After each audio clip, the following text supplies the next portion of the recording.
modelo Pi, desenvolvemos esse modelo todo.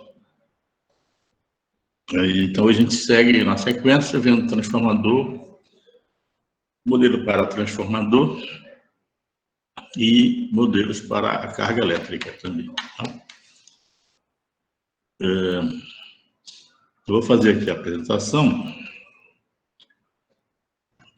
tela cheia.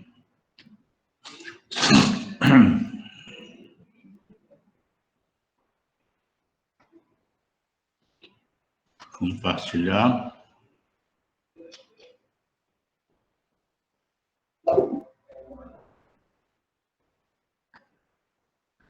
Ok, então, acho que vocês estão vendo aí, né?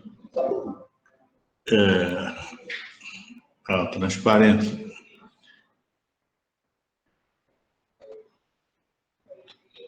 gente coloca aqui a tela cheia.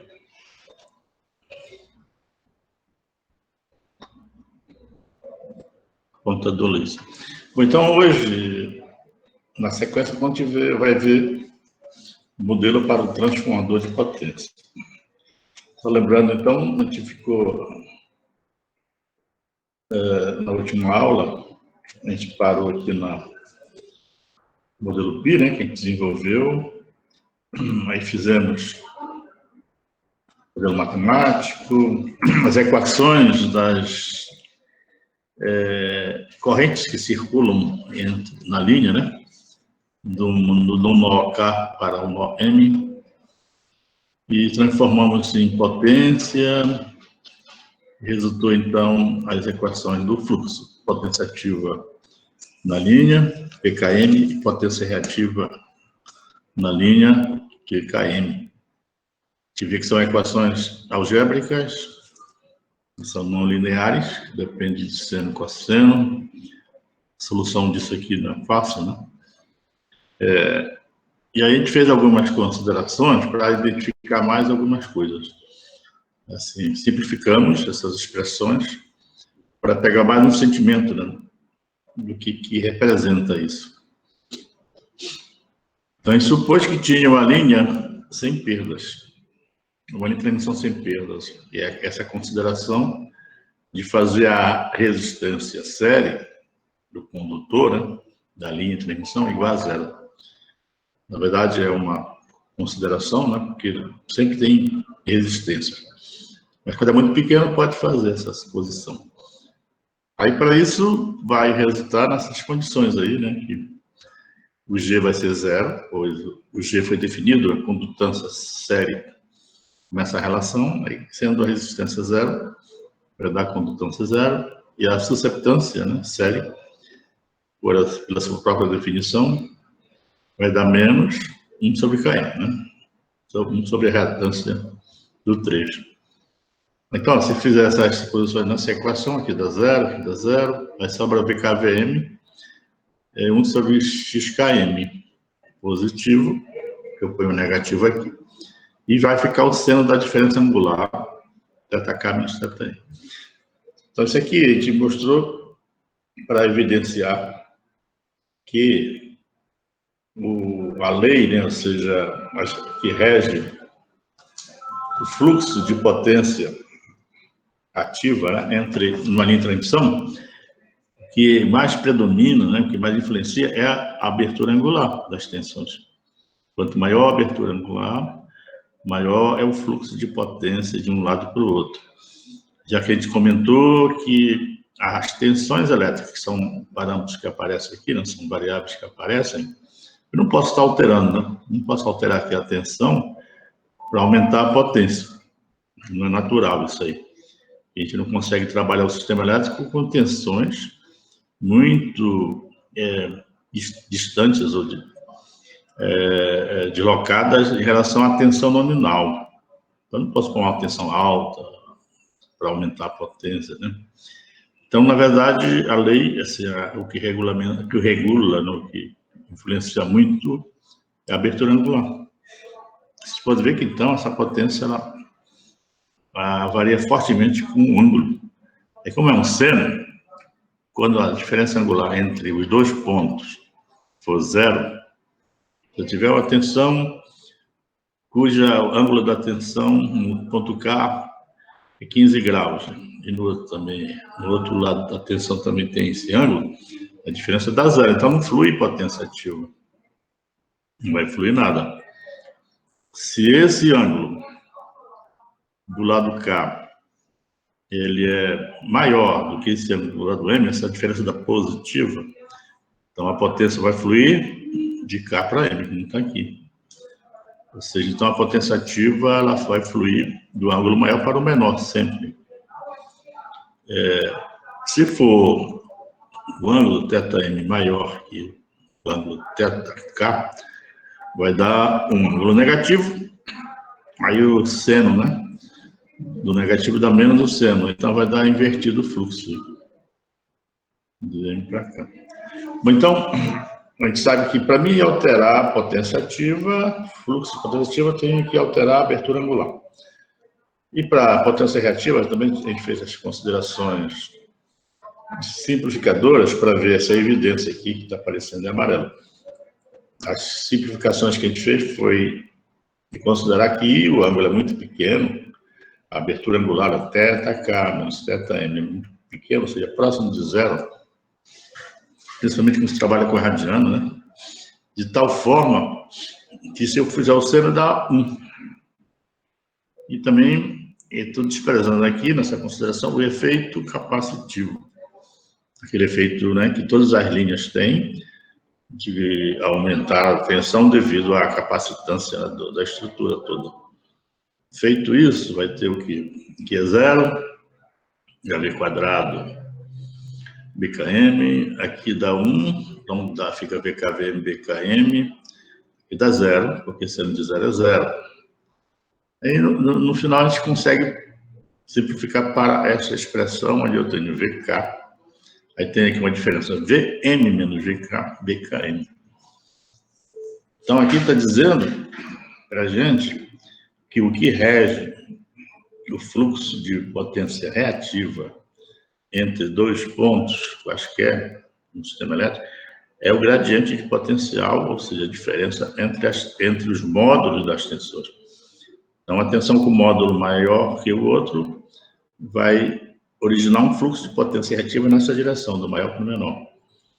E, então, o fluxo se inverte constantemente, né? O fluxo de reativa, ela não tem direção preferencial, porque essas tensões, os módulos na operação do sistema elétrico se alteram muito. Então, tem um ponto, uma subestação que pode estar com a tensão ligeiramente maior que a outra, e então o fluxo está nessa direção. E, de repente, a outra aumenta a tensão por alguma regulação e inverte para o outro lado. Então, o fluxo de potência reativa é uma coisa que não tem direção preferencial. Ao passo que o fluxo de potência ativa sempre tem uma direção preferencial, que é da fonte, onde eu estou gerando, para a carga. Então, normalmente, o ângulo da tensão na fonte, ele é relativamente maior que o outro. Bom, então é isso que a gente finalizou na outra aula. Então, a gente vai agora, na continuação, ver modelos para transformador de potência. Bom, vocês podem ver que o transformador de potência tem esse modelo que a gente já tinha visto em conversão de energia, circuitos elétricos, onde ele é muito parecido com a linha, né, do transformador, porque tem dois nós elétricos. Tem aqui um nó K e tem um nó M, onde esses nós aqui nada mais é do que o primário, digamos assim, do transformador, e o secundário. Então, tem o primário, tem o secundário, enrolamento primário e enrolamento secundário. Entre o enrolamento primário e o enrolamento secundário tem uma relação de espiras, né, que faz, então, a transformação, ou muda, altera a tensão do lado primário para o lado secundário. Então, a gente está muito acostumado com um transformador que tem uma tensão aqui baixa, digamos, 13,8 kV. Aí o secundário, digamos, 138 kV. Então, eu amplifiquei 10 vezes essa tensão aqui, aumentei. Então, isso é um transformador elevador. E pode ser o contrário, eu posso ter um transformador que ele vai baixar, ele vem da alta tensão vai estar com 138 aqui, do outro lado eu quero 13,8. Então tem os dois tipos, né? Sobe e desce aí. E tem um transformador também que não altera. É um transformador chamado regulador, onde ele corrige sempre a cada tensão de um trecho. Então a relação é 1 para 1. Certo? Que se você está transmitindo, normalmente é na distribuição, né? Se você está com as tensões que está caindo, você passa num transformador regulador, ele recupera aquela tensão, próximo trecho, assim vai.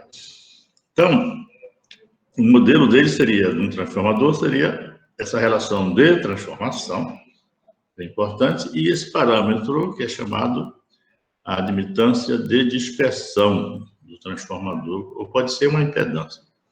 Então, são dois parâmetros que definem o transformador. E o modelo dele seria escrito, como é que eu escreveria o modelo para esse transformador? Pelas correntes. Eu escreveria a corrente. Há uma equação para a corrente de K para M, e uma equação para a corrente de M para K. Pronto. Aí com isso eu estaria o modelo do transformador estabelecido. Então vamos ver esse modelo. Vocês já podem ver que essas correntes, elas estão defasadas de 180 graus, porque uma vai primária e secundária e a outra aqui secundária e primária. Então, esse sentido aqui é menos 180. Mas só que com relação a essa transformação, a relação de transformação, ela tem várias naturezas, ela pode ser dessa forma aqui, as três coisas. Se essa relação de transformação for um número inteiro, normalmente é inteiro, né? 1, 2, 3, 4, 5, etc. Ela é dito transformador em fase. O que quer dizer isso? Quer dizer que um transformador que tem uma relação inteira só mexe no módulo da tensão, ou seja, ao passar do primário para o secundário, a tensão primária, no caso esse VK, que é o módulo, vai ser, digamos, multiplicada pela essa relação de transformação. Digamos, 13,8 aqui, se for 10 a relação fica do outro lado bem aqui, né? Teria um módulo dessa tensão sendo 138. Então esse é o transformador mais comum que se tem nos sistemas elétricos, né? No Brasil, principalmente, a gente não tem muito esses outros. Tem esses desfasadores e tal, instrumentação, a gente usa muito. Mas em transmissão de energia, em distribuição de energia, eles não são usuais aqui no Brasil. Bom, agora esse outro transformador, o que é que faz? Um defasador. Então, seria um defasador, a relação de transformação, ali tem aqui uma relação complexa aqui, olha, que tem módulo 1, né? E é na J-φ. Então, isso aqui é um fasor que, se eu pegar essa tensão aqui, se eu multiplicar por esse fasor aqui, o que vai acontecer? Vai ter VK vezes E na J-φ, que é esse aqui, e o outro lá que é na J-θk. Então, vai resultar o quê? Vai resultar o mesmo módulo do outro lado, né? VK, e a soma desses ângulos. É na J-θk mais φ, a operação. Então, vocês estão vendo que para esse tipo de transformador, ele não mexe no módulo,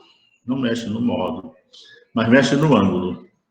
Então, ele altera o ângulo, ou para mais, ou para menos, dependendo do defasamento, né, que o enrolamento está introduzindo.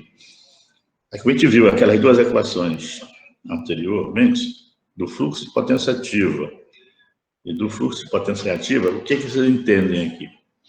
E esse transformador defasador, ele faz uma alteração de potência ativa do primário para o secundário, né? Então, aqui no primário eu tenho uns tantos megawatts ou quilowatts, e aqui eu tenho um outro valor. Então, a potência ativa se altera, porque já que a potência ativa, o fluxo de potência ativa depende da abertura angular. Se eu estou mexendo na abertura angular, mexi certamente na potência ativa que flui entre os dois pontos.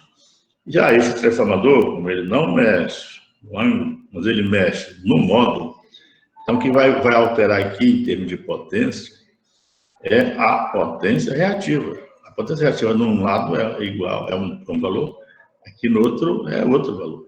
Então esses são os princípios que digo. A gente pode aproveitar aquela relação anterior das linhas de transmissão, né? A gente viu. Aqui, vou mostrar rapidamente. Essas aqui, né? A gente já sabe que alterou módulo, altera reativo. Alterou ângulo, altera potenciativo. Então, esse é o princípio de funcionamento desses dois transformadores. E tem aquele mais geral, transformador de fazedor, sem ser puro, onde a relação de transformação tanto mexe no módulo da tensão, como mexe na fase da tensão. Aí vocês perguntam, então, para que serve um transformador desse que mexe na fase, né, da tensão?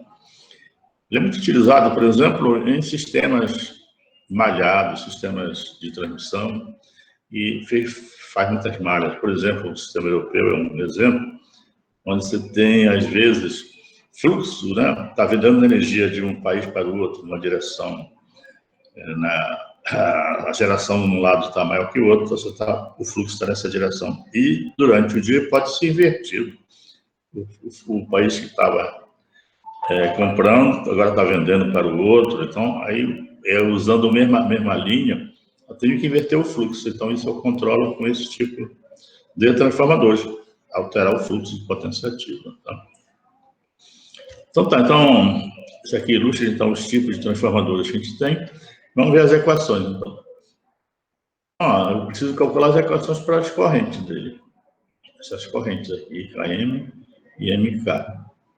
Aqui já está um pouco mais avançado, é um transformador modelo 1, um transformador em fase. Então, eu vou mexer só no módulo, está aqui, 1 para A. Então, o que acontece? A tensão primária, ao passar pela relação de transformação, ela muda o módulo, fica A, VK. A fase da tensão se mantém. E aqui, então, é o outro lado do transformador, que tem uma tensão VM, θm, e tem a impedância da dispersão. E quer dizer que esse ponto, após a transformação, a relação de transformação, vai ter essa tensão, vai ter uma corrente circulando aqui, que vai chegar nesse ponto terminal do transformador com uma outra tensão VM, né? Que tem uma impedância no meio, uma admitância, então vai ter uma diferença entre as duas, né? Essa tensão, essa aqui. Para a gente achar a relação de corrente, a gente vai... bom, primeiro vamos ver aqui o que é a relação A. Então, o EP, que era a tensão desse lado, o EQ, que era daqui, substituindo vai ser VP, EJFP, VK, EJFK. Aí, como a gente falou que a fase não altera, são iguais, vai ficar, então, essa relação VP-VK, que é o próprio A. Então, essa relação de transformação é dada pela relação dos módulos das tensões, primária, após a relação aqui, né, e a tensão primária. Bom, agora, para achar as correntes, a gente tem essa seguinte condição. O transformador, para achar a relação de corrente, eu vou supor, então, que esse transformador seja um transformador ideal. Ou seja, zero de perdas. Então, perdas mínimas, né? Na verdade, tem perdas pequenas. Então, posso escrever a conservação da potência no primário, e a potência complexa aqui, essa operação fasorial aqui, né? É K vezes IKM conjugado. Aí a potência lá, passando, né, a transformação vai ser EP MK conjugado. Aí eu vou dizer que isso é zero fasorialmente. Então, se é zero fasorialmente, eu estou supondo que não tem perdas, de tal forma que eu posso obter uma relação para a corrente. IKM conjugado por IMK conjugado dá menos EP por EK. E aí a gente pode... a gente já sabe, né, que o transformador ele é em fase, então essa relação aqui vai dar o próprio A, que a gente já tinha visto anteriormente. Então, a relação entre as correntes é esse menos A, que vai dar isso aqui. Que as correntes estão defasadas, que é isso que a gente viu. Tá? A corrente KM, ela é dada pela corrente MK, vezes a defasagem, vezes a relação de transformação, só que é negativo porque está defasado 180. Então, pronto, daqui sai a primeira expressão da corrente, sai daqui mesmo, que é IKM é igual a menos a IMK. Pronto. Como é que eu calculo, então, a IMK? A IMK nada mais é MK, essa corrente aqui, ó. Então, ela vai ser essa tensão desse lado, menos a tensão aqui desse lado, multiplicado pela admitância. É isso que vai dar a tensão, a corrente MK. É isso aqui. Então, ela vai ser a tensão M, menos a tensão do outro lado, que é A é K, vezes YKM. Então, aqui estaria pronto, então, o modelo do nosso transformador em fase, levando em consideração, então, a relação de transformação dele, né, e a admitância de dispersão, que são os dois parâmetros. Tá? Esse modelo a gente usa, mas ele tem uma dificuldade que eu sempre tenho que... Ele tem uma interrupçãozinha aqui, né? Você pode ver na figura. E para me passar de um lado para o outro aqui, ó, o circuito tem uma relação de transformação no meio, tem que considerar sempre essa relação de transformação. Então, a gente poderia obter um modelo assim, mais fácil de integrar no sistema, que conseguisse eliminar essa relação. Assim, né? É uma coisa que, em circuito, você tem uma condição num ponto, aí você joga para o outro lado a outra condição. Não é contínuo. Em circuitos elétricos, né, está correto, mas cria uma dificuldade, gente. Você tem que considerar esse ponto, né, sempre nos seus cálculos, antes e depois. Então, o que a gente pode fazer é um modelo que elimine isso, essa relação de transformação. Ela é levada em consideração, claro, mas não aparece dessa forma direta. Então, é um segundo modelo que a gente vai fazer para o transformador. Que é um transformador em fase, modelo 2. Você pode ver, tem a mesma coisa lá, tensão primária, tensão secundária. Aí não tem mais a relação de transformação, coisa e tal. Eu vou jogar, então, vou supor que aquele transformador ele vai ser representado por um modelo π. Está aqui o modelo π, né? Eu tenho aqui um elemento série, que é um A que eu não conheço ainda, né? Aqui já tem o valor dele, mas a gente vai calcular esse valor. Mas, inicialmente, eu não sei. É um parâmetro série que eu tenho para fazer o π, que é A. Tem um parâmetro shunt B, para fazer o π, e tem um parâmetro C para fazer o π aqui. Então, o que tem que fazer? Aí eu tenho as correntes, então eu tenho que escrever as equações para esse modelo π. Aí, as equações que eu escrever IKM e MK, vou ter que comparar com essas duas aqui. Essas duas equações, elas representam aquele modelo com coisa, né, com relação de transformação. Ela representa esse modelo. Aí eu comparando, eu posso achar o que é o A, o B e o C. Né? Aí eu vou calcular, então, A vai ser tal valor, o B vai ser tal valor e o C vai ser tal valor. Vocês podem ver que o A, o B e o C fica expressa em função das variáveis primitivas. Aqui, no caso, o A é expresso pela relação de transformação e vezes a admitância de dispersão. O B também é uma relação entre essas coisas. E o C também. Tá, então, é isso que a gente vai fazer. Então, como é que eu escrevo a equação para o π aqui, genérico? A corrente de IKM tem duas parcelas que a gente já viu. Uma parcela é essa daqui, né? Esse shunt. E a outra parcela é essa parcela série. A parcela série, que passa por aqui e vai embora, ela é dada pela tensão num ponto, menos tensão no outro, vezes o elemento A, que eu vou ainda identificar que valor é esse. Mas, essa parcela aqui é a tensão aqui em cima, que é a tensão é K, vezes o parâmetro B que eu vou identificar. Tá. Aí a mesma coisa, para outra corrente, nessa direção, eu tenho também uma parcela aqui e outra parcela série. Escrevendo a equação para esse IMK, para o π, ficaria IMK é igual a tensão desse lado, que é M, menos a tensão do outro lado, vezes o parâmetro A. Mas somando essa corrente aqui, que vai ficar M, que é a tensão que está em cima do C. Pronto, então tem duas equações que eu vou comparar com as originais. Comparar com essas duas. Só para me comparar, primeiro eu tenho que separar aí as coisas direitinho, né?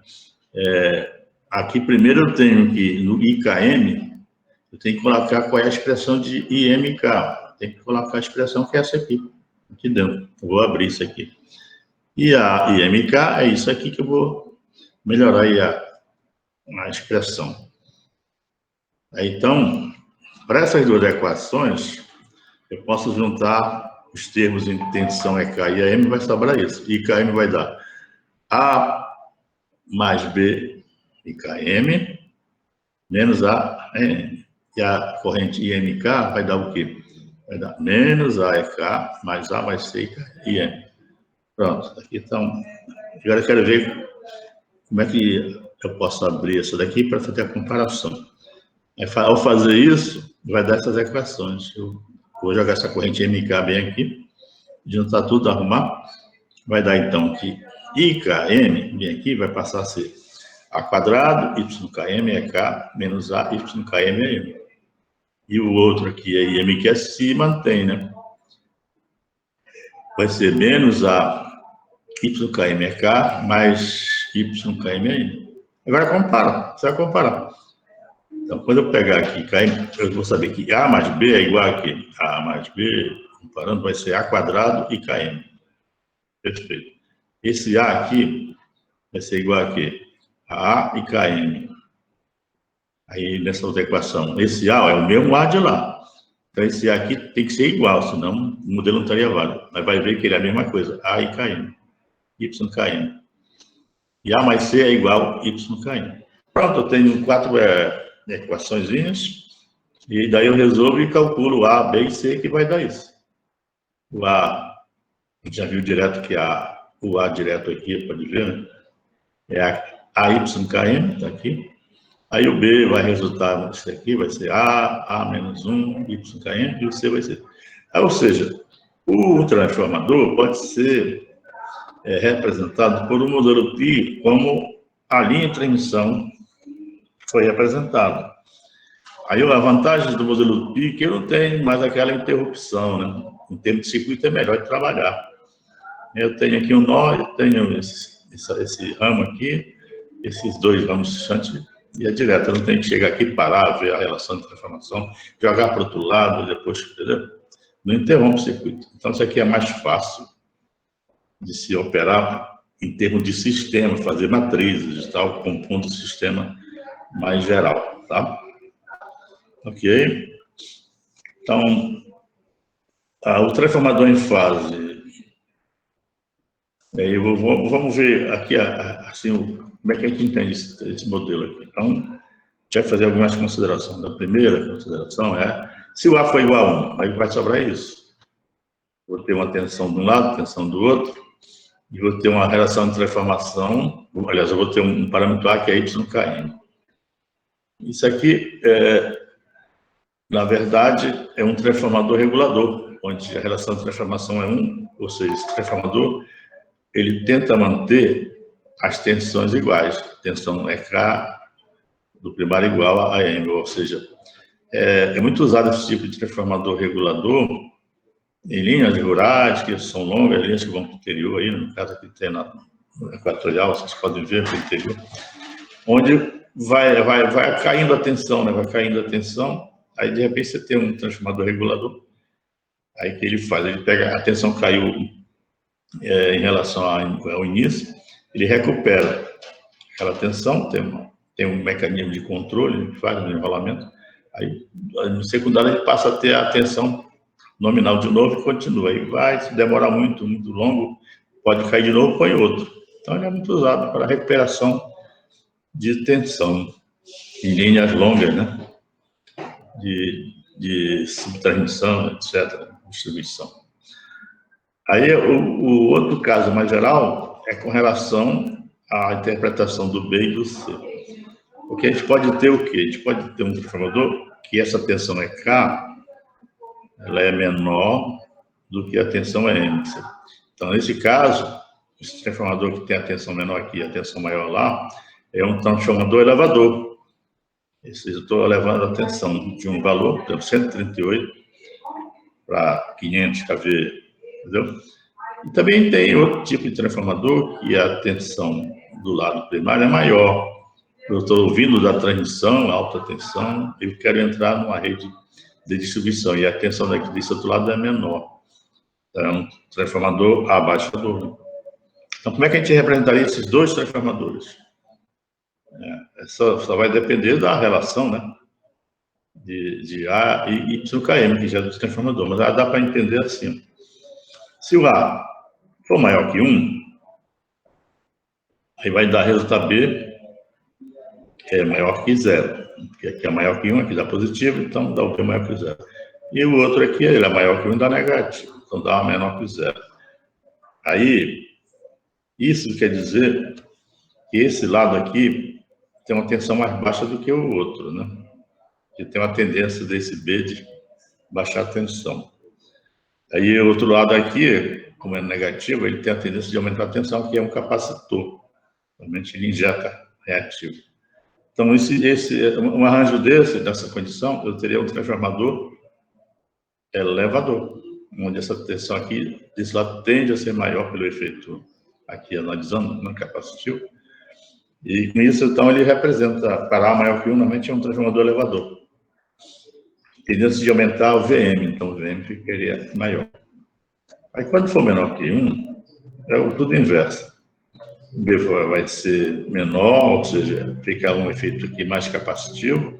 Então, a gente espera que as tensões aqui sejam mais elevadas e o C indutivo a tensões mais baixas. Então, a tensão aqui seria a tendência de ser alta e aqui a tendência de ser baixa. Então, seria um transformador abaixador, de uma tensão alta por baixo. Então, o modelo, ele representa, né, assim, os fenômenos que podem estar envolvidos, somente interpretando esses parâmetros. Então, ele é um bom modelo que pode representar qualquer desses transformadores que a gente usa. Bom, então nós trabalhamos com um transformador em fase. Tinha aquele primeiro modelo dele, com relação de transformação. Depois fizemos o segundo modelo para o transformador em fase, que seria usar o modelo Pi. E agora nós temos o outro transformador, que é o defasador. Professor? Oi? Você poderia, por favor, voltar o slide 2, eu acho. Vai vendo aí. Pode voltar mais um pouquinho. Opa, era aí.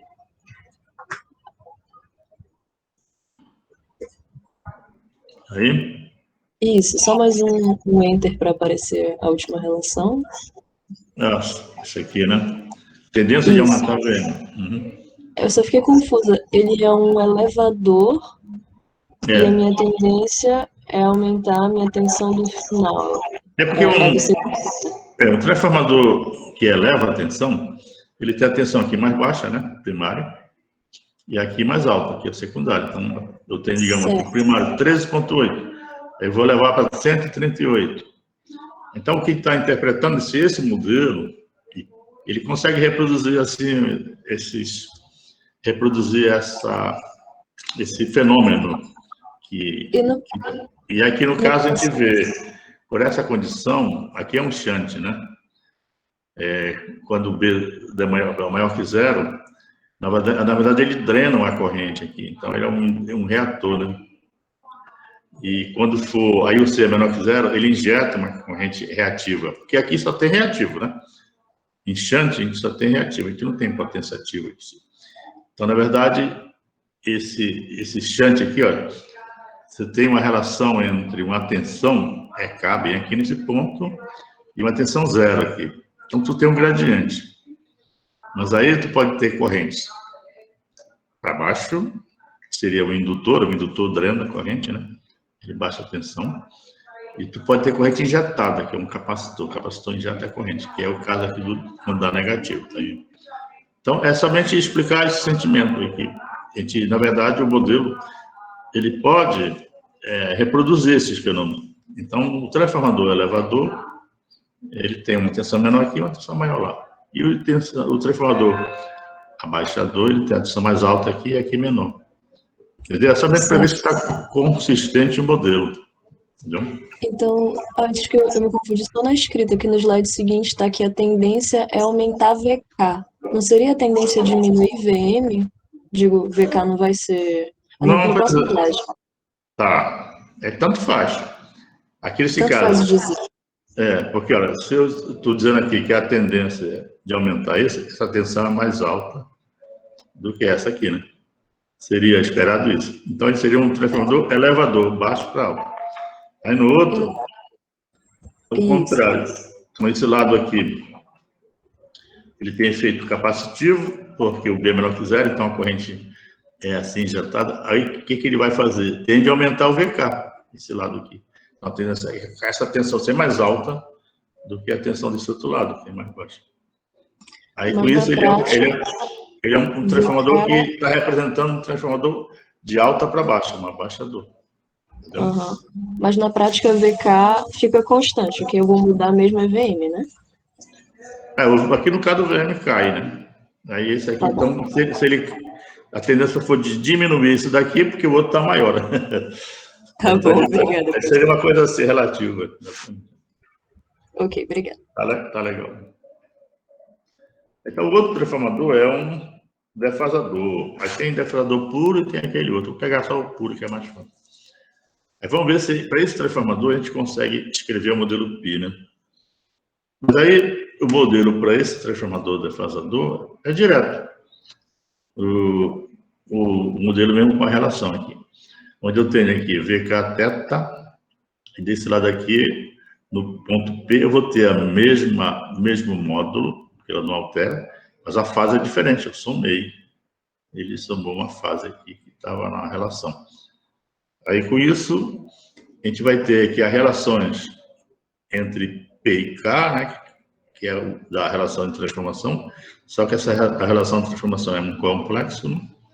Vai dar, em corrente vai dar o quê? IKMK, que vai ser um conjugado. Lembra que para a gente achar a corrente tinha o conjugado, né, da cada potência.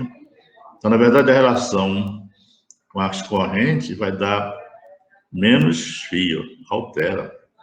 Então, não é a mesma, né? Que é o conjugado. Então, essa diferençazinha aqui, que não mantém a mesma relação, vai fazer com que a gente não consiga estabelecer o modelo Pi para esse tipo de transformador. Então, o que a gente pode escrever para esse transformador são essas equações. E IMK vai ser, então, a corrente, né, que foi daqui para cá. Essa tensão menos a outra vezes a admitância. Aí. IMK. Aliás, IKM, né? K para M. Vai ser a tensão é M menos a tensão é K vezes a relação de transformação, no caso da corrente é conjugado, vezes de KM. A outra, IK para M, que é o contrário, aliás, aqui é a mesma, eu só estou melhorando, ela vai dar que esse EP, que é depois da relação, vai ser TEK, que é a tensão primária vezes a relação de transformação. Tá, então, resulta que a equação é essa. IKM vai dar YKM mais menos conjugado da relação de transformação YKM é M. Aí, por outro lado, a corrente MK, a corrente que vai para cá, vai ser essa tensão que está aqui, menos a tensão desse outro lado, vezes essa admitância. A tensão desse outro lado, a gente já viu que é essa tensão aqui, transformada para cá, pela relação de transformação. Então, vai resultar YKM, M menos EP, só que EP é substituído pela tensão primária, né? Pela relação de transformação dada. Aí, quando eu escrever essa equação, vai ficar aqui IMK é igual a menos TYKMK mais YKMEM. Então, essas duas equações que estão destacadas aqui, elas formam um modelo desse transformador. E não dá bem fazer o modelo P para ele pelo seguinte, vocês podem ver, olha aqui, as equações do Pi seriam essas, né, que a gente viu, a geral. O I KM seria A mais B é K, menos A é M. E MK seria menos A é K, aqui é o mais, já está igual, mas é mais, aqui, bem aqui, mais. A mais C é M. Aí o que tem que fazer? Eu vou comparar, então, o EK nessa expressão está dizendo aqui, A mais B é igual a YKM, ok. Está dizendo aqui que o A é igual a quê?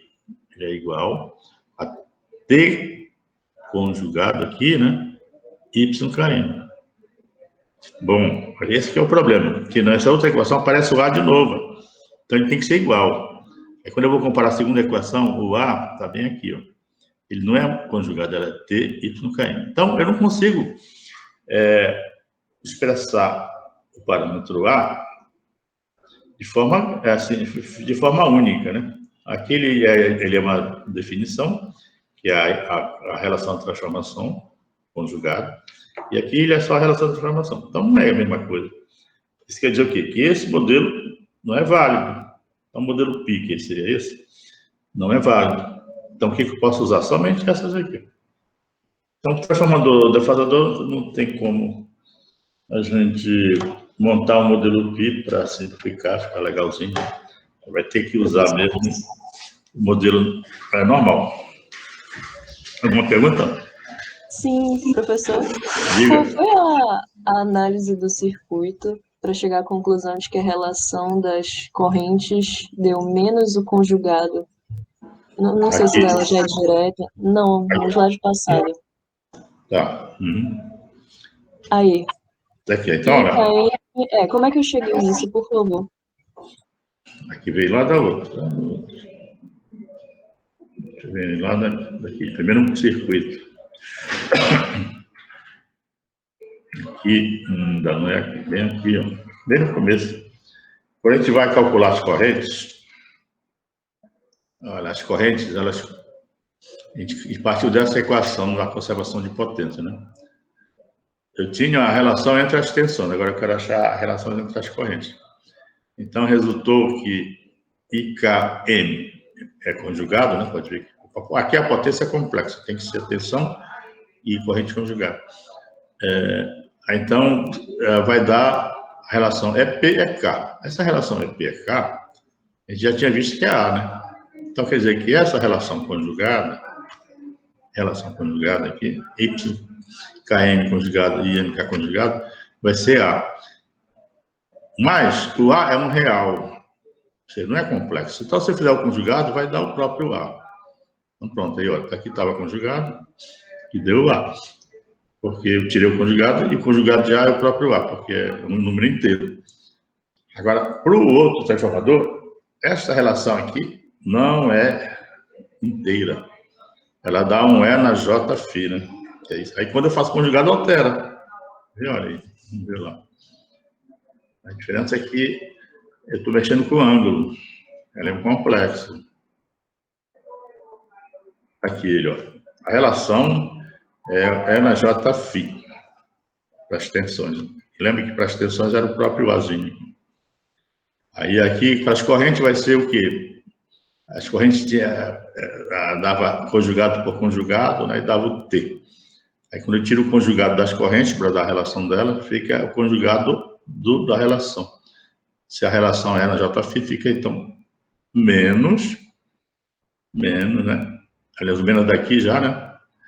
É na Jφ. Aí altera. Então você tem uma relação que é T, que é essa, e outra que é essa aqui. Então, aquelas relações no primeiro slide, elas são gerais para qualquer transformador, independente do modelo usado. Isso. Exatamente. Você pode colocar o A, você pode colocar E na J, A, E na J. Só tem que levar em consideração se é um complexo nessa relação. Para mexer na fase eu tenho que mexer, né? Aí vai dar uma relação complexa, né? Que eu tenho que acrescentar alguma fase. Quando eu vou mexer só no módulo, aí é só uma relação real, né? Só amplifico ou diminuo. Aí, então, quando chega às equações finais, que são essas, que eu vou comparar com o modelo π, aí não vai dar, porque esse A aqui, nessa equação aqui, é T conjugado YKM. E esse A que deve ser o mesmo na outra equação, vai ser só T YKM. Bem diferente, né? Então, como o A não é definido de uma única forma, o modelo não presta. Esse modelo aqui não é válido para esse modelo de transformador. Aí, as equações são as equações que tem que levar em consideração, assim, a relação de transformação direta, tá? É isso aí, eu já coloquei lá, é a mesma coisa repetindo aqui. Então, para transformador, são esses modelos que a gente vai utilizar. Agora a gente vai, então, para o último ponto, que é a carga elétrica. É o problema da representação da carga elétrica. A carga elétrica é uma coisa que é agregada ao sistema, né? Ela é externa. São as nossas indústrias, nossas residências, tudo. São todos os consumidores, né? São todos os equipamentos consumidores que a gente liga no sistema elétrico. Então, ela é uma coisa que está fora da rede ali, né? Aí eu ligo, pá. Então, ela é um elemento perturbador, né? Porque a carga elétrica, ela tem um padrão de variação que depende do hábito de quem está usando. Então, eu tenho, no meu caso, eu sou um consumidor, se eu for considerado isoladamente, meu hábito de consumo depende do meu hábito de viver aí e tal, né? De fazer as coisas, trabalhar e tudo. Então, eu vou ligar e desligar as coisas em certos momentos, né? Então, é muito difícil você, assim, digamos, controlar, né? Assim, prever individualmente a carga. Mas o problema é que o sistema elétrico ele tem que atender a qualquer que seja a carga, né? O cara está gerando lá na usina, está lá a hidrelétrica, está lá o painel fotovoltaico, está lá a geração, e ele não está sabendo aqui qual é a carga que está sendo atendida. Aí, de repente, liga uma coisa, pô, eu tenho que aumentar a geração, de repente sai uma carga, pô, eu tenho que diminuir. Então, constantemente vai tendo essas perturbações da carga, né, que é sentida, né, na geração, através do torque elétrico que a gente viu, né? Então, é uma coisa complicada. Para o sistema elétrico, a carga é uma perturbação. Só que a finalidade do sistema elétrico é atender a carga. Então, ele foi feito para isso. Sem carga não tem sistema elétrico, não tem consumidor. Então, a gente tem que resolver essa questão. Aí, o que acontece é que, quando a gente considera a carga assim, agregada, assim, a carga conjunta, tu pega, digamos, a minha sala aqui na universidade, tem o ar-condicionado, eu uso é individual. Quando eu somo o prédio onde eu estou, aí somo a universidade onde eu estou, ligado na rede equatorial, aí já é diferente o comportamento, porque eu tenho um comportamento médio do conjunto. Aí a gente pega toda a cidade de Belém, em relação aqui à barra da Eletronorte, que fornece para todo mundo, aí já dá um comportamento que já é previsível, porque eu não estou mais considerando individualmente, né, os padrões de consumo de cada consumidor. Então, a carga agregada, que são essas cargas conjuntas, tudo, elas têm padrão bem definidos, né, padrão estatístico bem definido, que a gente consegue prever. Se não fosse assim, estava difícil para o sistema elétrico operar. Aí, por exemplo, como é que eu vou saber lá na usina, descobrir, por exemplo, como é que eu vou gerar amanhã? Ou seja, amanhã na sexta-feira. É porque eu já fiz um estudo anterior de previsão, né, de predição, eu sei a carga que vai acontecer, não sei exatamente o valor, instante a instante, mas eu sei o padrão todinho que ela vai fazer. Porque isso, ela tem um comportamento estatístico que se repete. São dados, eu tenho a história, eu tenho dados passados, tenho séries temporais de ocorrência, né, das curvas de carga. Então, através desses dados históricos, extraio o padrão e projeto para o futuro e acerto muito bem isso aí. Então, aí, com isso, eu consigo prever com muita certeza o que vai acontecer amanhã, a cada hora do dia. Agora, eu não vou acertar, digamos, exatamente, né, naquele instante. Mas aí tem a função dos reguladores para ir ajustando. Mas os reguladores de frequência, né, de velocidade, eles fazem ajustes pequenos. Mas a carga estava prevista ali bem próximo disso, entendeu? Então é assim que funciona. A carga, ela tem esse modelo, que é um modelo em termos de história passada, que são séries temporais, né? A gente chama, aconteceu no tempo isso, e é tudo registrado. E aí tem um padrão que pode se repetir, um padrão diário. De manhã cedo, está caindo a carga, aí todo mundo começa as atividades, aí sobe um pouco e vai, aí tem um almoço, sei lá do que, tem a noite sobe, aí segunda-feira, na terça repete isso, na quarta também, na quinta também, na sexta. Aí no sábado já é um padrão diferente, já não tem muito trabalho, outras coisas, já tem algumas folgas, desliga-se algumas coisas. No domingo, então, é bem diferente. Aí começa outro ciclo.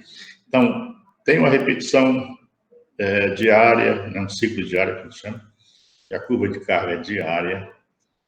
Aí tem essa curva de carga diária, por exemplo, o comportamento dela. Tem comportamentos típicos para quem é consumidor residencial, vai ter um padrão. Para quem é comercial, consumidor comercial, que vai um comércio, ou para consumidor industrial. Então, todos esses padrões a gente consegue avaliar. Então, tudo isso é modelo de carga para algumas finalidades. No nosso estudo, a gente vai trabalhar com circuito elétrico. Então, é o que a gente está vendo aqui, modelo para o gerador, modelo para a linha, transformador, e vai ligar tudo isso fazendo o sistema elétrico. Então, esses modelos que a gente está fazendo, eles estão representados em termos da corrente, da tensão, da impedância, né? São essas coisas. Aí, da potência deles. Então, eu tenho que extrair também um modelo para carga que seja representado no circuito elétrico. Então, os nossos estudos, que é um modelo mesmo mais matemático, é preciso representar a carga não por uma série temporal, né? Os dados estatísticos, um modelo estatístico, mas sim por um dado de parâmetro de circuito, de variável de circuito, como corrente, tensão, potência, impedância, tá? Então, são esses dois tipos de modelos que tem. Os modelos para via séries temporais, que a gente usa assim, características estatísticas, extrai padrões de consumo, tá? E gera um modelo ao longo do tempo, e os outros que é mesmo parâmetros elétricos. Então, vamos ver, já fiz um resumo do que vai aparecer aí. Aí, quando aparecer, vocês já vão identificando melhor. Então, modelos utilizados nos estudos estáticos, que é o nosso caso. Nós estamos trabalhando vamos trabalhar com estudos estáticos, ou seja, a gente vai trabalhar com o sistema elétrico sem perturbação grande, somente devido à dinâmica do sistema, é devido à variação da carga mesmo, que é o que eu falei. Então, a carga elétrica ela pode ser individual, como eu falei. Então, ela é formada, nesse caso, de individual, pelos equipamentos consumidores, como, por exemplo, lâmpadas, motores, eletrodomésticos, etc. Individualmente, né? Então, o consumo individual disso é uma carga individual. E tem a carga agregada, que é o que mais a gente vai usar, que é a agregada, né? Que é formada por um conjunto diverso de equipamentos consumidores. Aí, por exemplo, carga residencial, como eu falei, comercial, industrial, então é um conjunto que tem um padrão similar, né? E aí esse conjunto todo representa uma região, né? A cidade de Belém como um todo, o estado do Pará como um todo, etc. Então, é esse tipo de carga aqui que a gente normalmente representa, né? Para estudos do nosso caso, a gente vai representar esses negócios aqui tudo por modelos de parâmetros elétricos, impedância, potência ativa, reativa e corrente. Tá? Mas se for para os estudos de usinas, ver o que vai acontecer. Então, a carga individual ela tem um comportamento bastante aleatório, porém a carga agregada apresenta padrões estatísticos bem definidos. Então, aqui está mostrando uma carga agregada. Ela vai ser assim, digamos, você pega aqui, representando os megawatts, está acontecendo, né? Um dia de operação teria uma coisa mais ou menos dessa forma, onde eu tenho aqui, lá de meia-noite caindo já, madrugada, de manhã sobe um pouco, vai, à noite sobe bastante, depois chega no mesmo ponto, meia-noite, começa a repetir esse padrão para um outro dia, assim vai. Isso aqui é um padrão, que pode ser um padrão residencial. Realmente, residencial tem essa questão de à noite dar o pico, né? Professor? Então, oi? Eu não sei se foi só para mim, o slide parou no primeiro, agora que eu atualizei. Porque o senhor estava falando do gráfico, mas ele não estava aparecendo ainda. Agora está aparecendo? Sim, agora está. Tá. Então, isso aqui seria um ciclo diário, né? De uma carga típica aí. Aí, esse ciclo, como eu falei, ele representa ciclos de consumo, que isso nada mais é do que os hábitos da sociedade. Então, isso aqui, quando é a carga agregada, é uma coisa bem definida, que eu posso prever. Eu tinha falado bem no começo, ilustrando. Aí a gente viu também que pode ocorrer repetição deles. Isso é muito comum. Uma segunda-feira tem um padrão qualquer, na terça parecido, na quarta também. São dias de semana, né? Aí quando chega sábado e domingo, são padrões diferentes dos dias de semana normal. Então você tem também definido um ciclo semanal. Aí vocês podem ver que todos esses modelos que estão aqui são modelos que são dados históricos. Eu estou aqui com o tempo e estou aqui com a ocorrência da carga. Então, são séries que a gente chama de séries temporais. Então, a partir da ocorrência dessas séries temporais, se está em banco de dados e tudo, eu posso criar, né, extrair padrões estatísticos e fazer a projeção. Uma semana à frente, um dia à frente, um mês à frente, um ano à frente. Entendeu? Isso aí é feito assim. Isso aí são modelos em séries temporais que tem muita utilização, como eu falei, para operar o sistema, para despachar as unidades geradoras e tudo mais. Para questões econômicas, né? Expansão do sistema, etc. E tem também ciclos maiores. Eu tenho no primeiro semestre, tem um ciclo. Segundo semestre aparece. Aí, normalmente tem uma tendência mundial, uma tendência anual de crescimento. Eu teria uma tendência de crescimento. Está variando, mas ao longo prazo, aqui de um ano, já tem uma tendência de crescer. Então, tudo isso está embutido nessas séries temporais. Aí, esse ciclo eu posso extrair e definir modelos de previsão bem exatos para tudo isso, tá? Por exemplo, como é que eu vou comprar energia futura? O cara vai comprar energia no leilão. A empresa lá, Equatorial, tem um leilão de energia daqui a 5 anos. Ele, para comprar um montante de energia daqui a 5 anos, ele tem que saber mais ou menos o que vai ocorrer, qual é o volume de megawatts, né, que ele vai precisar. Então, ele tem, com essas séries históricas de anos e anos, ele sabe quanto é o crescimento anual dele, esperado. Ele sabe que daqui a 5 anos esse negócio vai dar um valor médio lá de tantos megawatts, aí megawatt-hora, que é energia, né? E com isso ele se compromete com um valor, né, de compra lá, antecipada, etc., né? E depois, ao chegar ao horizonte de planejamento, vai acontecendo, ele vai recebendo isso dia a dia, né? Hora a hora, etc., né? Tem um espaço para isso. Mas aí tem que fazer a previsão, tem que ter uma maneira para me entender o meu negócio, tem que saber o que vai acontecer, de certa forma, tá? Então, esse tipo de modelos são muito utilizados para essas finalidades. Aqui é um exemplo real, olha, aqui uma subestação chamada Concórdia. A subestação Concórdia, ela fica, é uma subestação que liga, atende Tomé-Açu, nessa região aqui de Tomé-Açu, tem Concórdia e vai ali até Tomé-Açu. É uma subestação lá de 34,5. A gente esteve por lá, né, fazendo serviço para a Celcom. de medições nesse período aqui, ó, 15 de abril a 22 de abril. 22 de abril. Aí a gente fez algumas medições, e aqui já tem ilustrando uma para esse sistema. Aqui tem, de fato, tem a fase de A, B e C, e aqui tem as horas do dia, né?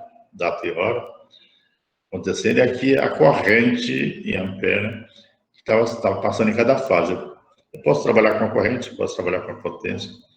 Aqui, no caso, estava sendo registrado as correntes, que também representa a carga, vocês podem ver.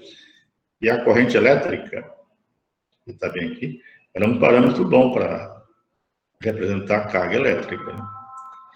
Aí você vê que varia aí durante o dia, né? Está variando, né? Se a gente pegar aqui, nesse dia, vamos ver que dia é esse aqui. Esse dia aqui é um dia que começou 15, uma sexta-feira. Então, aqui seria uma sexta-feira.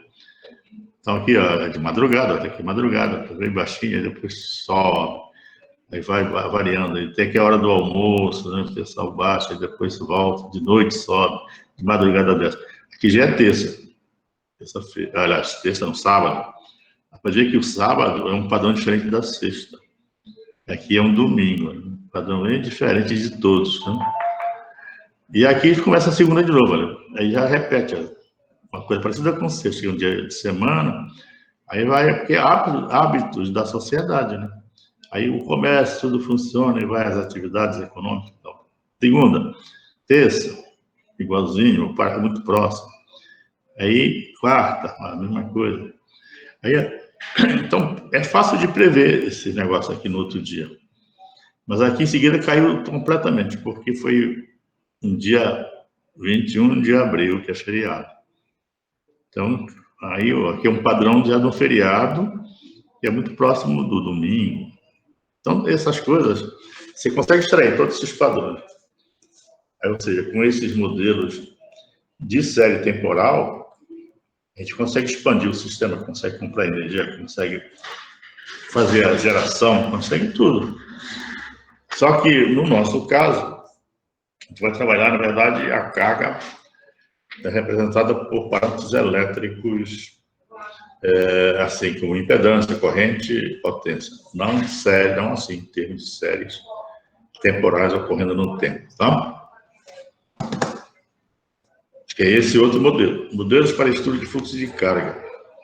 Então, para estudo de fluxo de carga, a carga é modelada em função de variáveis elétricas.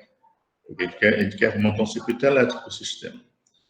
Então, essas variáveis envolvidas são potência ativa, potência reativa, corrente elétrica e a impedância. Então, esses elementos aqui, eles representam, de certa forma, a carga também, né? A gente viu nesse negócio aqui, e a corrente pode ser uma representação da carga. Você vê que ela está variando aqui, ó, aumenta, diminui, né? De acordo com a carga. E associada à corrente, a potência quer dizer a mesma coisa, né? Ela vai aumentar, diminuir de acordo com o consumo aqui. E aí também a impedância, né? Se a gente colocar em termos de impedância, vai fazer uma variação também, de acordo com o consumo, né? Então, esses parâmetros elétricos, eles vão representar, no nosso estudo, as cargas elétricas. Então, a gente tem modelos que são derivados para expressar essas grandezas, que seria os modelos de cargas que a gente vai trabalhar é potência constante, corrente constante, impedância constante. Então, tem esses três classes de modelo para o nosso estudo de fluxo de carga, onde eu vou representar a carga em função da tensão. A tensão elétrica aqui está ficando fornecida para a carga, aí eu posso modelar lá por potência, que ela está consumindo, por corrente, ela está consumindo ali, ou pela impedância que é vista no ponto de conexão, né, pelo sistema. Então, o primeiro modelo é o modelo da carga como potência constante. Então, a carga é caracterizada pela potência ativa, pela potência reativa. Então, claro que tem sempre essas duas potências, né? O nosso sistema é alternado, né? Então, tem a potência ativa, a potência reativa. E aí, isso forma a potência complexa, que a gente conhece. A potência da carga, de forma geral, uma potência complexa, S em MVA, que vai ser dada por uma potência ativa, que é megawatts, por exemplo, mais a potência reativa, que é MVAR, né? Esse aqui. Então, Então, a recarga pode ser representada pela MVA ou, alternativamente, pela potência em megawatts mais a potência em MVAR, que é reativa. Né? Como é que então a gente vai representar a carga? Também ela pode ser representada aqui no caso da potência, aliás, pela tensão ao quadrado pela impedância conjugada. Né? Então, o modelo de potência constante é esse modelo aqui, ó, que está aqui nesse gráficozinho. Oi? Licença, por que impedância conjugada? Porque não apareceu aí a forma, né? Mas tu sabe que essa potência aqui, ela vem de quê? Ela é igual à tensão vezes a corrente conjugada, né? Tá lembrado? Ah, tá. A senhora só derivou a fórmula, então. Aí quando a gente viu lá no modelo para linha de emissão, né? A tensão vezes o conjugado da corrente dá a potência complexa. Aí eu pego a tensão, substituo pelo módulo e a corrente substituo pela tensão dividido pela impedância. Então, como a corrente estava conjugada, aí fica a tensão conjugada pela impedância conjugada. Aqui a tensão conjugada vezes a tensão não conjugada dá o módulo da tensão, que é esse módulo quadrado aqui. Tá bem, professor. Aí fica só a impedância conjugada. É porque a relação da potência, a definição é uma corrente conjugada. Assim. A potência constante é esse daqui. Aí vocês podem ver, mas que modelo é esse? Aqui eu tenho um eixo que representa a potência e tenho um eixo que representa a tensão. Aí, como está dizendo que o modelo é de potência constante, quer dizer o quê? Que para qualquer que seja a tensão, a potência não está variando, é o que está dizendo. Então, se tu pegar um ponto aqui, vamos pegar um ponto operacional aqui, um V0, bem aqui. Para esse V0, que é um ponto de operação definido, eu teria um P0, tá ok. Aí, só que está dizendo, esse modelo está dizendo o seguinte, que se a tensão que está em V0 aqui variar um pouquinho, ficar um pouquinho maior, a potência não está variando, ela continua P0. Aí, se eu variar muito a tensão, a potência não varia, P0. Então, não é muito bom esse modelo para estudos de quê? De perturbações, né? Se eu tiver um sistema, um fenômeno que eu estou analisando, e que a tensão possa variar muito, então, não vou aplicar um modelo desse que não serve. Porque a tensão varia e a potência é constante. Na verdade, ela varia também. Então, esse modelo aqui é usado para operações em regime permanente, onde a tensão é regulada. Então, a maior parte da operação no sistema elétrico, a tensão é uma grandeza que é controlada, né? Na operação, tu não pode operar o sistema com variações grandes de tensão em regime permanente. Por exemplo, o que é admitido em norma é que você tem a tensão nominal e pode até variar um pouquinho em torno dela, mais ou menos 5%, a gente sempre vai usar isso aí. Aí, nessas condições, eu tenho a tensão nominal, uma variação pequena. Aí, então, para uma variação muito pequena, é assim, razoável eu supor que não houve variação significativa na potência ativa, na potência reativa, já que a variação de tensão é muito pequena, 1%, 2%. Então, para essas condições, o modelo é bom. Então, seria um modelo de potência constante. Normalmente usado em planejamento, né? Vai fazer planejamento de sistemas, né? Aí você pode No planejamento, normalmente, as tensões, você vai tratar elas controladas, etc. Então, para grandes sistemas elétricos, a gente usa muito esse modelo. Sistema interligado, nacional, quando a gente vai trabalhar a carga de uma região, assim, para planejamento, então o modelo é bom. Porque esse modelo de potência constante, ele é típico de motores. Os motores elétricos, eles têm, assim, a característica de manter uma potência, né? Ele é especificado em termos de potência. Então, na operação, quer dizer, o requisito é a potência ser constante para ele, né?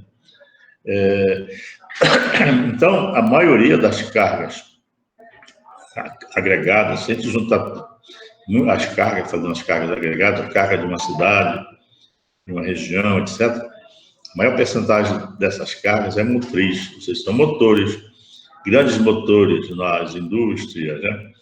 Motores nas residências, motorzinhos, todo tipo de motor.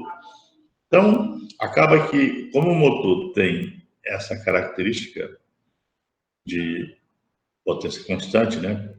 Mesmo com uma pequena variação de tensão, então acaba que o modelo de potência constante, embora não seja tão preciso para a variação de tensão, ele é bastante usado nesses problemas de grande porte, nesses problemas de grandes sistemas, né? Onde a gente quer fazer estudo de planejamento, né, da operação dele, assim, da expansão, etc. Tá?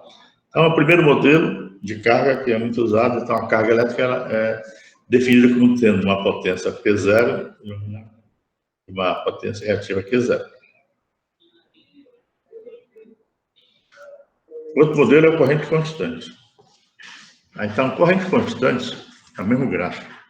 Aqui eu teria uma potência, aqui está a potência ativa, né? Para simplificar, está esse conjugado aqui. Oi? Estou lhe interrompendo muito hoje, desculpa. Não, pode interromper. Quando se diz características de motores, é porque o modelo anterior é muito usado para quando a minha carga é um motor? É que a gente está fazendo aqui modelos para as cargas agregadas, né, que é o conjunto de cargas. Vou fazer uma carga para representar, digamos, eu estou pela subestação aqui de 230, né, do Guamá aqui na Eletronorte, vou atender a cidade de Belém via um barramento aí da subestação. Nesse barramento da subestação do Guamá aqui da Eletronorte, está sendo refletido toda a carga elétrica, digamos, da região metropolitana que estou atendendo, né? Então, para mim, representar essa carga para um estudo aqui para a Eletronorte, ela pode ser representada por uma potência constante, porque se for o caso de um estudo que não seja transitório, né? Onde eu estou estudando o sistema elétrico em condições reguladas de tensão, regime permanente, etc., onde não há variação de tensão muito grande, então, muito pequenininhas as variações, então pode dizer que é uma potência constante. É esse que é o sentido.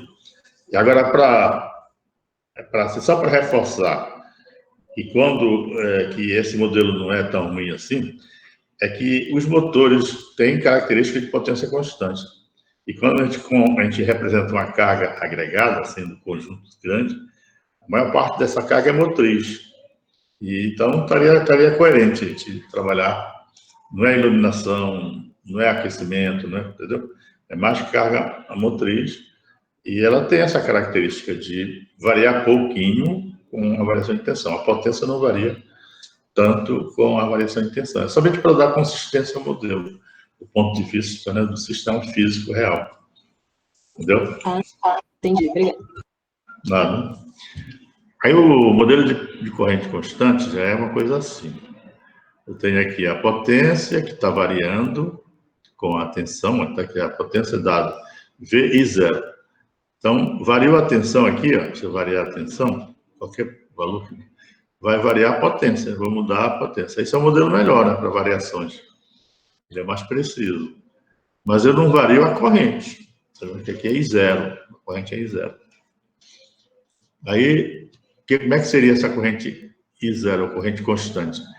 ela representa um ponto de operação aqui, onde eu tenho um V0, em algum lugar que eu tenho um V0, e aqui representado um P0, uma potência V0. Então, essa corrente, ela não varia no modelo. Ou seja, a variação de potência vai ser devido às variações de tensão. Então, segue uma reta aqui. Onde essa inclinação da reta é exatamente essa corrente aqui, né? De zero. Aí, o modelo, então, seria esse. Substituindo aqui o I0, P0, V0, bem aqui, vai sobrar aqui o P qualquer, vai ser V, P0 e V0. Então, esse é o modelo que a gente usa para representar uma carga elétrica por corrente constante. E aí é bom a gente identificar fisicamente alguma coisa que tem esse comportamento. A gente teve os motores elétricos, eles têm um comportamento de potência constante, assim, tendência de potência constante. Aí essa carga de corrente constante pode ser um forno de indução. O forno de indução, por exemplo, é uma carga industrial muito difundida. Quem trabalha com fundição de material, minérios, etc., no caso de uma fábrica de alumínio, no caso da Hydro aqui, né, ela trabalha com fornos de indução para fazer, então, a transformação lá do minério para o alumínio. Então, vai ter que derreter tudo isso, altas temperaturas. Precisa de correntes altíssimas para isso, que é conseguido lá no processo, onde as correntes são lá de quiloamperes. E a corrente, né, do processo lá, ela é mantida constante, o máximo que pode. Então, tem sistema de controle para manter uma corrente altíssima, mais constante possível, porque aí o processo fica mais eficiente, se eu preciso de uma corrente alta. Aí a tensão pode variar, variar à vontade, ela varia dependendo aí do condicionamento, né? E com isso varia a potência também do forno. Mas a corrente não varia tanto. Então, esse é um modelo típico de corrente constante. É uma carga que tem essa característica de ter o requisito de precisar de uma corrente constante. Então, tenho que ter um sistema de controle para isso. Tá? Então, aí dá para esclarecer melhor. Né? Então, ela é uma carga melhor, até, né? Um modelo melhor porque se tiver a variação de tensão, há a variação de potência, embora não tenha a variação de corrente. Aí o reativo também teria a parte reativa, o mesmo comportamento, né? Seria, então, agora, P aqui é 0, VV0. Tá? E o último modelo é a impedância constante. Aí, esse daqui é o mais geral. Eu tenho aqui uma potência em função da tensão, e agora tem aqui uma curva parabólica. É uma coisa bem parabólica. Então, a variação aqui é maior, não é só uma reta, né? Então, de forma geral, a gente tem que a potência vai ser dada por VI. Aí aqui tudo varia, né? O P, V e I. Aí, onde é que está a impedância, então? A impedância vai estar aqui. Pela lei de Ohm, né, posso escrever que Z vezes I, né, é igual a V. Então, com isso eu posso tirar o I daqui, ó, e jogar o V sobre Z, que eu quero o modelo em função da tensão, mas eu quero um modelo de impedância constante. Então, vou tirar aqui a corrente e colocar V sobre Z, aqui. Aí vai sobrar o quê? Vai sobrar um modelo assim, P, que é a função do V quadrado e do Z. Só que esse Z, ele não vai mudar, ele tem que ser constante, não é isso que está dizendo? Então, eu vou ver qual é a representação do Z constante. E a representação do Z constante é isso aqui, ó. Eu tenho uma relação de definição do Z0, que corresponde a uma potência P0, né? Dessa forma, e um P0. Então, com isso, você pode substituir aqui, tirar esse Z, põe o Z constante, substituir pelas outras variáveis, vai dar o modelo final, que é esse. Então, o modelo de impedância constante, a potência varia, né? um quadrado da tensão. Então, ficaria P, que é V0, V quadrado, VV0 ao quadrado. É só tirar aqui, tirar esse Z0 aqui, põe para cá, põe P0 aqui, joga tudo para cá, inverte e tal, vai dar isso aqui. Então, é o modelo mais exato, esse é o modelo de impedância constante que se usa quando você não tem uma definição da natureza da carga, pode usar a impedância constante. Ele pode ser usado sempre, né? O impedância constante é o mais preciso. Para qualquer variação que ocorrer, ele tem uma resposta melhor. Então, quando você não tem uma precisão sobre a natureza da carga, se é um forno de indução, se a carga é mais industrial, do tipo tal, aí você pode usar o modelo de impedância constante. Para estudos de transitórios, né, para estudos de estabilidade, grandes variações em sistemas elétricos, esse é o modelo que se usa, né? Impedância constante. E aí, ó, você pode ver que a tensão varia e a potência varia bastante, né? Ao quadrado. Já varia bastante. Tá? Então, o modelo mais preciso é esse. Então, a gente vai usar também esse modelo. Só que, muitas vezes,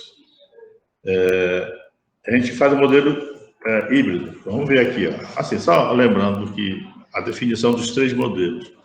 Potência constante, corrente constante e impedância constante, eles partem do mesmo ponto. Partiram de um ponto de operação V0 que correspondia a um ponto P0.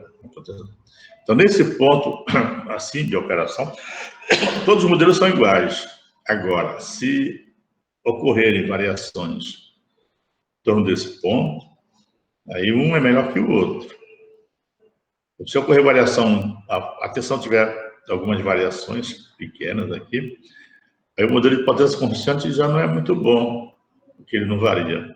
Aí o modelo de corrente é melhor um pouco, né, porque ele tem uma variação linear aqui. Mas o modelo de impedância constante é o mais preciso, que é uma parábola, que varia com a tensão quadrada. Então, são essas orientações que a gente segue quando faz estudo, né? De acordo com o que eu estou analisando, usar o modelo mais adequado. Agora tem o modelo ZIP. O modelo ZIP é um modelo híbrido, que é impedância constante, corrente constante e potência constante. Então, eu estou pegando aqui o modelo de carga, onde eu tenho três parcelas. Tenho AP0, BP0, VV0, CP0, VV0 ao quadrado. Onde eu tenho que a minha carga é representada por um percentual de potência constante, onde esse aqui é o percentual, né? Por um percentual de corrente constante e outro percentual de impedância constante. Esses ABC são os coeficientes.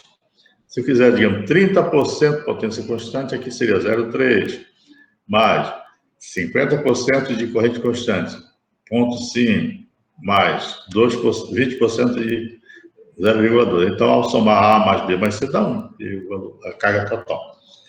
Aí, com isso também faz-se por reativo a mesma coisa. Seriam as percentagens D, E, F. Então, o modelo ZIP também é bastante usado nos sistemas de distribuição, né?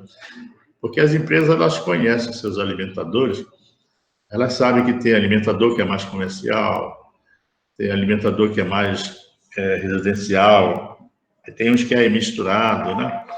Tem residências e tem comércios, aí pode ter pequenas indústrias. Então, uma forma de ter um modelo mais elaborado é pôr, assim, o modelo ZIP, que mais ou menos você conhece, né, o perfil dos seus consumidores.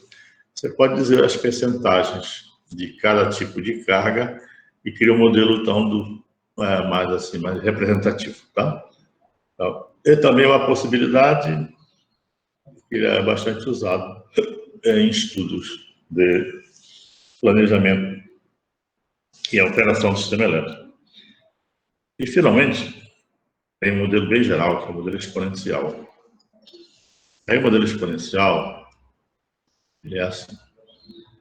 Ele tem essa forma. O P é igual a P0, V sobre V0 elevado a um expoente aqui, N, o que é igual, Q0 vezes V0. Aí, esse modelo, ele é bom, ele é um modelo mais experimental, para laboratório, por exemplo. Sempre eu falo assim, eu tenho aqui um equipamento que eu quero representar, digamos, no estudo, criar um modelo de carga para ele, mas eu não conheço, não sei, eu não conheço assim, a característica desse equipamento. Aí eu posso fazer testes, né?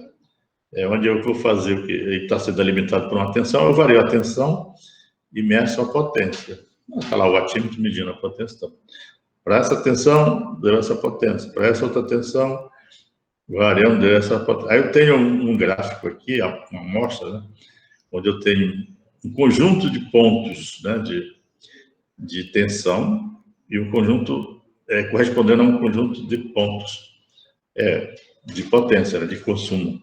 Então, vou ter um espaço amostral aqui, aí onde eu ajusto uma curva. Então, vou fazer um modelo aqui analítico, ponho para esse conjunto de pares aqui, né, tensão corrente, eu faço um ajuste de curva exponencial dessa forma e vejo o que me resulta para esse índice. Aí vai dar o modelo final para aquele dispositivo, por exemplo. Então, isso aí é uma coisa que é um modelo bom para experimentos, né? Para experimentos no laboratório, principalmente. Então, esse N pode ser qualquer coisa, né? E o que resultar. Só que se N for igual a zero, aí aqui dá 1, né? Fica P igual a P0, que é igual a Q0. Então, ele representa a potência constante. Se o N for 1, aí ele já vai representar a corrente constante. Se o N for 2, nos casos particulares, ele vai representar a impedância constante. Então, esse modelo aqui ele acaba sendo mais geral, né? Ele pode ser um modelo qualquer índice aqui, pode ser 1,2, 3,5, 0,45. E também ele representa os modelos tradicionais de potência, corrente e impedância. Então isso aí, de forma geral, são os modelos que a gente usa, né, para a representação da carga elétrica no nosso circuito. E aqui a gente encerra essa parte também de revisão inicial, né? A gente vai ter mais um pouco à frente, na próxima aula, avançar mais um pouco com representação por unidade, que é o PU, que é importante. Aí depois a gente já vai chegar nos circuitos que representam os sistemas elétricos de grande porte para fazer os estudos de fluxo de carga. Tá? Então, hoje a gente para aqui. Se tiver mais alguma pergunta, alguma dúvida, pode esclarecer. Se não, um bom fim de semana aí para todos, com muito cuidado aí, né? A gente se encontraria na terça-feira de novo. Professor. Diga. Esse N, se eu estou fazendo um teste no laboratório, o que exatamente eu estaria mudando? Digo, eu não entendi o que é esse N. Se é uma... Tu sabe o que é? Não, tu sabe o que é fazer ajuste de curva, né? Tu tens digamos aqui, tu tens uma tabelona aqui, digamos, aí de pontos soltos, né? Tu tem aqui, digamos, as potências e as tensões aqui. Aí você estava lá, digamos, como eu estava falando, tinha um equipamento lá, um dispositivo que você não conhece, um modelo de carga, como representar aquilo em termos de carga, né? E aí tu quer fazer um modelozinho para fazer algum experimento. Aí tu está fazendo testes. Aí eu vou pegar aqui a tensão nominal, 220 volts, por exemplo. Aí em 220 volts, tu vai alimentar ele e ver quanto é o consumo dele de potência. Aí dá um ponto, né? Então agora eu vou pegar 225, variar um pouco a tensão para cima. Aí corresponde a quanto a potência? Dá outro ponto. Assim, eu vou fazer então 219, 218, vai fazendo várias variações da alimentação, que é essa tensão aqui, e vai conseguindo o consumo dele. Aí com isso tu vai ter um espaço aqui amostral, de vários pontos, que tu quer colocar uma curva analítica para isso. Quero colocar um modelo. Eu não quero uma tabela como modelo, não quero um banco de dados como modelo, mas eu quero uma função assim, analítica. Aí eu posso fazer um ajuste de curva. Eu posso ajustar uma reta, posso ajustar uma exponencial, por exemplo, que esse caso aqui, um ajuste exponencial. Então, assim, uma curva que melhor ajuste esses dados experimentais. Aí isso gera um modelo. Quando eu faço isso, você tem... Eu vou encontrar esse N, então. Vai encontrar. Você tem os pacotes, né, estatísticos, que já dão isso direto. Você escolhe qual é a metodologia, qual é o modelo. Você quer um ajuste linear, ele faz. Quer um ajuste exponencial, aí ele faz. Polinômico, ele faz. Quantos termos, qual o grau, faz tudo. Então, esse daqui seria um deles, entendeu? Esse aqui aí ele fica mais geral, porque igual aos outros anteriores. Entendi, professor. Obrigada por esclarecer as dúvidas. De nada. Alguma dúvida mais, pessoal? Então tá, um bom fim de semana e até terça-feira. Até mais. Tchau.